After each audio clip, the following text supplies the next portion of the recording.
préparer du sérum physiologique donc, à la maison, ce qui est beaucoup plus économique, écologique, parce qu'on n'utilisera pas donc, des centaines de pipettes.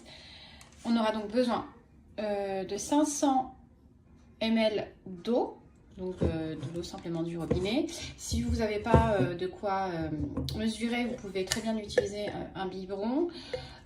Là, bon, 500, du coup là, je vais utiliser 2 fois 250. On aura besoin de gros sel. Pareil, si vous n'en avez pas à la maison, vous pouvez dépanner avec du sel de table.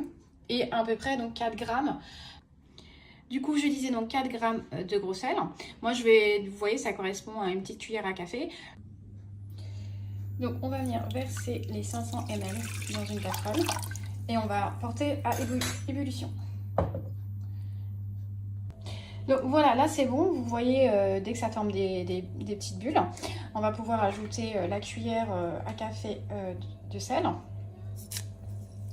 Voilà, on va mélanger et puis on va laisser comme ça pendant 10 minutes. La règle donc pour le sérum physiologique, c'est 1 litre pour 9 grammes de sel. Donc si vous voulez diviser les quantités, vous divisez par 2. Si vous voulez faire 500 ml, vous mettrez donc 4 grammes. Si vous voulez faire que 250 ml, ça sera à peu près 2 grammes. Donc voilà. Donc là, on va laisser bouillir, que ça soit bien pour à peu près 10 minutes. Ensuite, on va prendre un récipient. Donc un récipient hermétique comme celui-ci. Vous pouvez trouver ça facilement à Action. Ou même comme celui-ci, vous pouvez les stériliser dans l'eau bouillante. Moi, comme je fais le sérum phy, vraiment quand j'en ai besoin, je vais plus l'utiliser, je vais recycler donc un récipient comme ça et je l'utilise dans la journée. Du coup, j'en fais quand j'en ai besoin, donc à peu près tous les jours.